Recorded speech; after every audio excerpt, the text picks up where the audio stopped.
ಕೆಂಡ ಸಂಪಿಗೆ ನಮ್ಮ ಕೆಂಡ ಸಂಪಿಗೆ.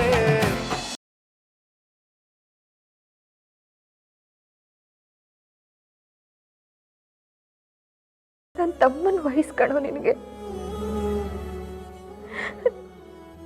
ನಿನ್ನ ನೋಡ್ತಾ ಇದ್ರೆ ಅವನೇ ನೆನಪಾಗ್ತಾನೆ. ಜೀವನ ತುಂಬಾ ಅಮೂಲ್ಯವಾದದ್ದು ಸುಭಾಷ್. ಅದನ್ನ ಕಳ್ಕೋಬೇಡ, ಹೀಗೆ ಹಾಳು ಮಾಡ್ಕೋಬೇಡ. ಎಷ್ಟು ಸರಿ ಹೇಳಲಿ.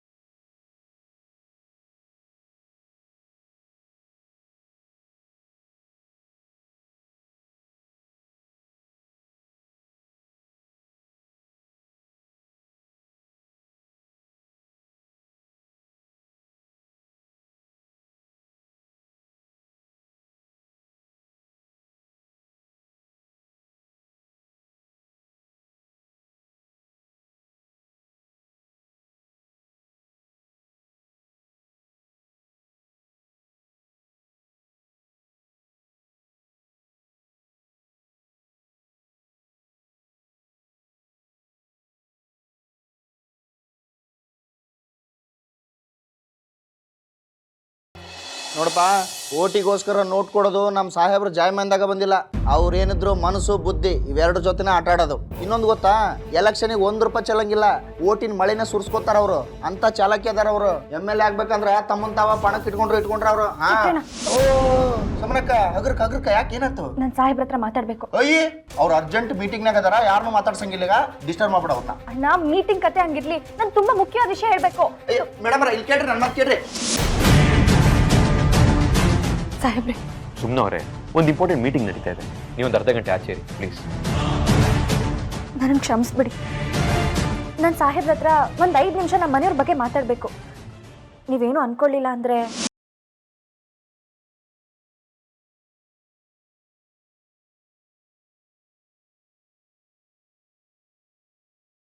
ಏನಿದು ಸುಮ್ಮನವ್ರೆ, ಒಂದು ಅರ್ಧ ಗಂಟೆ ಕಾಯಕ್ಕಾಗ್ಲಿಲ್ವಾ? ಸಾಹೇಬ್ರೆ, ಅರ್ಧ ಗಂಟೆಯಿಂದ ನಾನು ನಿಮ್ಗೆ ಫೋನ್ ಮಾಡ್ತಾನೆ ಇದ್ದೀನಿ. ಯಾಕೆ ಕಟ್ ಮಾಡ್ತಿದ್ದೀರಾ? ಕಟ್ ಮಾಡಿದೆ ಅಂತ ಹೇಳಿ ಪ್ರತಿ ಸಲ ಇಲ್ಲೇ ಬರೋದಾ? ಸಾಹೇಬ್ರೆ, ಇನ್ ಯಾವತ್ತೂ ಈಗ ಫೋನ್ ಕಟ್ ಮಾಡಬೇಡಿ. ಅತ್ತೆಗೆ ಎದೇನೋ ಬಂದಿದೆ, ಡಾಕ್ಟ್ರು ಮನೆಗೆ ಬಂದಿದ್ರು. ಅದನ್ನ ಹೇಳೋಣ ಅಂತಾನೆ ನಾನು ನಿಮ್ಗೆ ಫೋನ್ ಮಾಡ್ತಾ ಇದ್ದಿದ್ದು. ಏನ್ ಹೇಳ್ತಿದ್ದೀರಾ ಸುಮ್ಮನವ್ರೆ? ಏನಾಯ್ತು ಅಮ್ಮಂಗೆ? ಅದು ಸುಭಾಷ್ ಕುಡ್ದ ಮತ್ತಲ್ಲಿ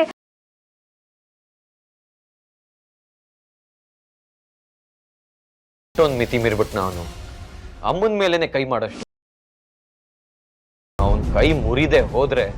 ಸಾಹೇಬ್ರೆ, ಇದೇ ಬೇಡ ಅಂತ ಹೇಳೋದು. ಈಗ ಮನೇಲಿ ಶಾಂತಿ ಬೇಕು. ನೀವಿಬ್ರು ಕಿತ್ತಾಡ್ಕೊಂಡ್ರೆ ಅತ್ತೆಗೆ ಇನ್ನೂ ನೋವು ಕೊಟ್ಟಂಗಾಗಲ್ವಾ? ಅತ್ತೆ ಮನ್ಸಿಗೆ ನೋವಾಗ್ದಿರೋಂಗೆ ನೀವೇ ನಡ್ಕೋಬೇಕಾಗಿರೋದು. ದಯವಿಟ್ಟು ಸಮಾಧಾನದಿಂದ ಇರಿ.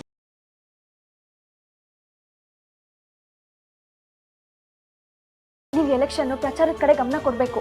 ಹಾಗೆ ಅದಕ್ಕಿಂತ ಮುಖ್ಯವಾಗಿ ಮನೆಯವ್ರ ಬಗ್ಗೆನೂ ಯೋಚನೆ ಮಾಡ್ಬೇಕಲ್ವಾ ಸಾಹೇಬ್ರೆ? ಅದು ನಿಮ್ ಕರ್ತವ್ಯ. ನೀವೇ ಮನೆಯವ್ರನ್ನ ನೋಡ್ಕೋಬೇಕಾಗಿರೋದು. ದಯವಿಟ್ಟು ಇಲ್ಲ ಅಂದ್ರೆ ನನ್ನ ಜೊತೆ ಬನ್ನಿ. ಸುಮ್ಮನ ಅವ್ರೆ, ನಾನೇನ್ ಕಲ್ಲು ಅಂತ ಅಂದ್ಕೊಂಡಿದ್ದೀರಾ? ಇಷ್ಟೆಲ್ಲ ಆದ್ಮೇಲೂ ನಾನು ಇಲ್ಲೇ ಇರ್ತೀನಿ ಅಂತ ಅಂದ್ಕೊಂಡಿದ್ದೀರಾ? ಬನ್ನಿ. ಮೀಟಿಂಗ್ ಎಲ್ಲ ನಾಳೆ ಪೋಸ್ಟ್ಪೋನ್ ಮಾಡು. ಹೇಳು, ಪದ್ಮನಿಗೆ ಹೀಗೆಲ್ಲ ಹೇಗಾಯ್ತು ಹೇಳದೇರಮ್ಮ? ಅಪ್ಪ, ಅದು ಹೈ ಬ್ಲಡ್ ಪ್ರೆಷರ್ ಮಾವ. BP ಹೈ ಆಗಿದೆ. ದೇವರ ದಯೆ, ನಮ್ ಪುಣ್ಯ, ಅವ್ರಿಗೇನು ಆಗಿಲ್ಲ.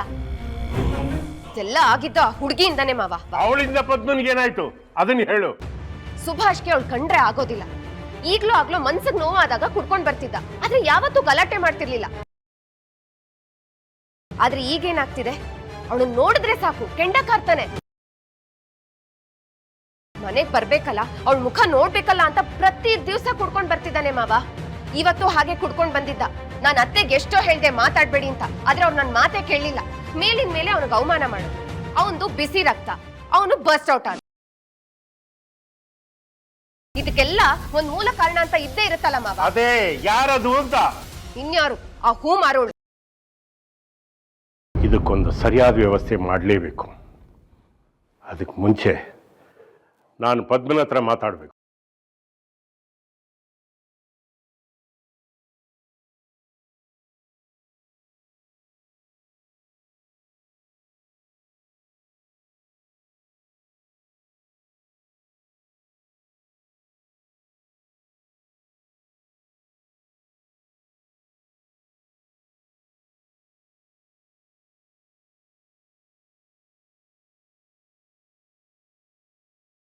ಏನೇ ಪದ್ದು ಇದು?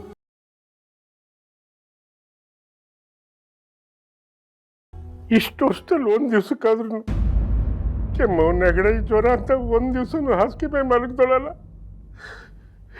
ಇವತ್ತು ನೀನು ಈ ಪರಿಸ್ಥಿತಿ ನೋಡಿ ನನ್ನ ಮನಸ್ಸು ಎಷ್ಟು ಸಂಕಟ ಪಡ್ತಿದೆ ಗೊತ್ತಾ?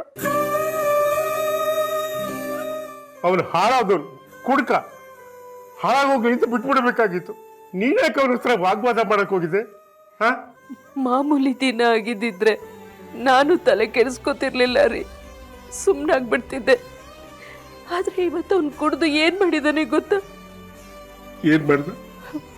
ಒಂದ್ ಹುಡುಗಿಗೆ ಆಕ್ಸಿಡೆಂಟ್ ಮಾಡಿ ಅವಳ ಕೈ ಮುರಿದಾಕಿದನ್ರಿ. ಪಾಪ ಆ ಹುಡುಗಿ ಕೈಯೇ ಮುರಿದೋಗಿದೆ. ಆ ಹುಡುಗಿ ಬೇರೆ ಯಾರು ಅಲ್ಲ, ನಮ್ ಸುಮನ್ ತಂಗಿ. ಅಯ್ಯೋ ಗ್ರಾಚಾರನೇ, ಏನ್ ಬಡ್ಕೊಂಡು ಸಾಯಿದ್ವಿ ಅವನಿಗೆ. ಆಗಿದ್ದಾಗೋಯ್ತು. ಆ ಹುಡುಗಿಗೆ ಒಂಚೂರು ಮೆಡಿಕಲ್ ಚೆಕಪ್ಗೆ ಅಂತ ಒಂದಿಷ್ಟು ದುಡ್ಡು ಕೊಟ್ಟು ಒಂದು ಸ್ವಲ್ಪ ಕಾಂಪ್ರಮೈಸ್ ಮಾಡಿದ್ರೆ ಎಲ್ಲ ಸರಿ ಹೋಗುತ್ತೆ. ಏನ್ರಿ ಮಾತಾಡ್ತಿದ್ದೀರಾ ನೀವು?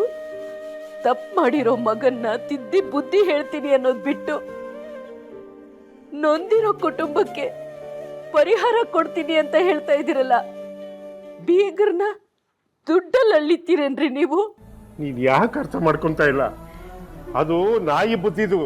ಅವನು ಉದ್ಧಾರ ಆಗಲ್ಲ, ಹಾಳಾಗಿ ಹೋಗ್ತಾನೆ. ಬೇಡ ಬೇಡ, ದಯವಿಟ್ಟು ಶಾಪ ಹಾಕ್ಬೇಡ್ರಿ, ನಿಮ್ದಮ್ಮಯ್ಯ ಅಂತೀನಿ. ಬೇಡ. ಅಮ್ಮ ಹೇಗಿದ್ಯಮ್ಮ? ಇನ್ನು ಸತ್ತಿಲ್ಲ ಕಣೋ, ಬದುಕೇ ಇದ್ದೀನಿ. ಅಯ್ಯೋ, ಏನ್ ಮಾತು ಅಂತ ಆಡ್ತೀಯ? ಮಕ್ಕಳ ಮುಂದೆ ಇವೆಲ್ಲ ಮಾತಾಡೋದಾ? ಇನ್ನೇನ್ರಿ ಮಾಡ್ಲಿ, ಎಲ್ರಿಗೂ ಅವ್ರವ್ರ ಕೆಲ್ಸನೇ ಮುಖ್ಯ ಆಗೋಯ್ತು. ಯಾರಿಗೂ ಮನೆ ಜವಾಬ್ದಾರಿ ಬೇಕಾಗೇ ಇಲ್ಲ, ಎಲ್ರೂ ಸ್ವಾರ್ಥಿಗಳಾಗ್ಬಿಟ್ಟಿದಾರ್ರಿ. ಯಾಕಮ್ಮ ಹಾಗೆ ಮಾತಾಡ್ತಿದ್ಯಾ? ನಾನೇನ್ ಮನೆ ಜವಾಬ್ದಾರಿ ತಗೊಳ್ಳಲ್ಲ ಅಂತ ಹೇಳಿದ್ನ?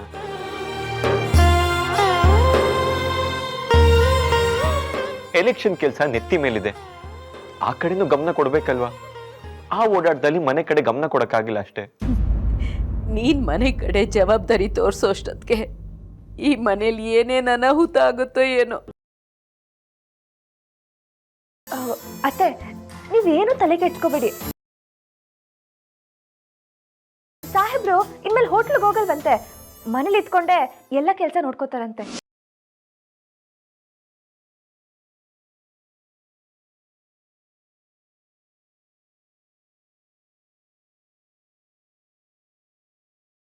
ಹೌದೇನೋ? ಹೌದಮ್ಮ, ನಾನೇನು ಹೋಟ್ಲಿಗೆ ಹೋಗಲ್ಲ. ಸಂತೋಷನಾ?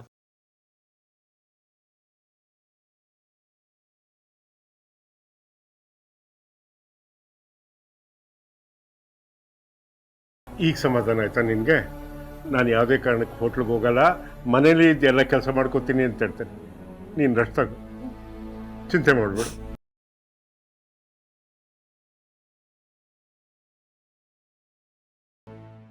ಹೌದು ಸರ್, ಇನ್ನೊಂದು ಚೂರು ಕಷ್ಟಪಟ್ಟರೆ ಆ ವಾರ್ಡ್ ಓಟ್ಗಳನ್ನ ನಮ್ಮ ಪಕ್ಷಕ್ಕೆ ಹಾಕಿಸ್ಕೋಬಹುದು. ಏನು ತೊಂದರೆ ಇಲ್ಲ ಸರ್. ಹೌದು ಸರ್, ಅವ್ನು ಹೀಗೆ ಮಾಡ್ತಾನೆ ಅಂತ ನಿಜ ಅಂದ್ಕೊಂಡಿರ್ಲಿಲ್ಲ. ಈಗಿನ ಕಾಲದಲ್ಲಿ ಯಾರನ್ನು ನಂಬೋದು ಯಾರನ್ನು ಬಿಡೋದು ಅಂತಾನೆ ಗೊತ್ತಾಗಲ್ಲ. ಸರಿ ಸರ್, ನಾಳೆ ಸಿಗ್ತೀನಿ. Okay sir, thank you. ಹಾಲು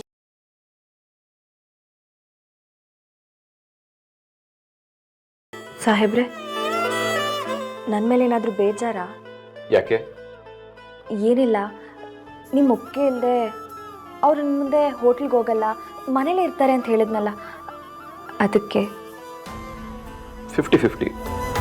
ಅಂದರೆ ಒಂದು ಗುರಿ ಇನ್ನೊಂದು ಕರ್ತವ್ಯ, ನಾನು ಎರಡನ್ನೂ ಬ್ಯಾಲೆನ್ಸ್ ಮಾಡಬೇಕು. ಆದರೆ ಈಗಿನ ಪರಿಸ್ಥಿತಿಲಿ ನಂಗೆ ನನ್ನ ಗುರಿನೇ ಮುಖ್ಯ. ಈ ಮನೆ ಜಗಳ ಸಮಸ್ಯೆಗಳಿಂದ ನಾನು ಇರಿಟೇಟ್ ಆಗೋಗಿದ್ದೀನಿ. ಇದನ್ನ ನೀವೇ ಬಗೆಹರಿಸ್ಕೊಂಡಿದ್ರೆ ಚೆನ್ನಾಗಿರ್ತಾ ಇತ್ತು. ದೊಡ್ಡದಾಗಿ ಬೆಳೆಸಬಾರ್ದು ಅನ್ನೋದು ನನ್ನ ಅನಿಸಿಕೆ. ನೀವು ಹೇಳೋದು ಸರಿನೇ ಸಾಹೇಬ್ರೆ, ಆದರೆ ತುಂಬ ಸಮಸ್ಯೆಗಳಾದಾಗ ನೀವಿಲ್ಲಿದ್ರೆ ಒಳ್ಳೇದಲ್ವಾ? ಏನು ಸುಮ್ಮನವ್ರೆ, ಮನೆ ಸಮಸ್ಯೆಗಳನ್ನ ಬಗೆಹರಿಸ ಕೂತ್ರೆ ಅಲ್ಲಿ ಎಲೆಕ್ಷನ್ ಕೆಲಸ ಯಾರು ನೋಡ್ಕೋತಾರೆ? ಇವತ್ತಲ್ಲ ನಾಳೆ ಮನೆ ಸಮಸ್ಯೆನ ಬಗೆಹರಿಸ್ಕೋಬಹುದು. ಆದರೆ ಎಲೆಕ್ಷನ್ ಒಂದ್ಸಲಿ ಮಿಸ್ ಆದ್ರೆ ಬರೋದೇ 5 ವರ್ಷ ಆದ್ಮೇಲೆ. ಅಷ್ಟರಲ್ಲಿ ಇನ್ನೊಬ್ಬ ನನ್ನ ಸೀಟ್ ಕಾಯ್ತಾ ಇರ್ತಾನೆ. ಆವಾಗ ನಂಗೆ ಸೀಟ್ ಸಿಗುತ್ತೆ ಅನ್ನೋದೇ ಡೌಟು. ಕ್ಷಮಿಸಿ ಸಾಹೇಬ್ರೆ. ಕ್ಷಮಿಸೋ ಅಂತ ತಪ್ಪು ನೀವೇನು ಮಾಡಿದ್ದೀರಾ ಸುಮ್ಮನವ್ರೆ? ನಾನು ಸ್ವಲ್ಪ ಇಕ್ಕಟ್ಟಲ್ಲಿದ್ದೀನಿ ಬಿಡಿ. ರಾಜಿ ಹೇಗಿದ್ದಾಳೆ? ಅವ್ರ ಜೊತೆ ಮಾತಾಡಿದ್ರ? ಚೆನ್ನಾಗಿದ್ದಾಳೆ ಸಾಹೇಬ್ರೆ, ಏನೂ ಸಮಸ್ಯೆ ಇಲ್ಲ. ಪಾಪ ಓದೋ ಹುಡುಗಿ, ಅವಳಿಗೆ ಹೀಗಾಗ್ಬಾರ್ದಿತ್ತು. ಇವ್ನು ನೋಡಿ ಇನ್ನ ಮನೆಗೆ ಬಂದಿಲ್ಲ. ಯಾವಾಗ ರೆಸ್ಪಾನ್ಸಿಬಿಲಿಟಿ ತಗೋತಾನೋ. ಮನೆಗೆ ಬಂದಿದ್ದಿದ್ರೆ. ಸಾಹೇಬ್ರೆ, ನೀವು ಜಗಳ ಮಾಡಲ್ಲ ಅಂತ ಹೇಳಿದ್ರಿ.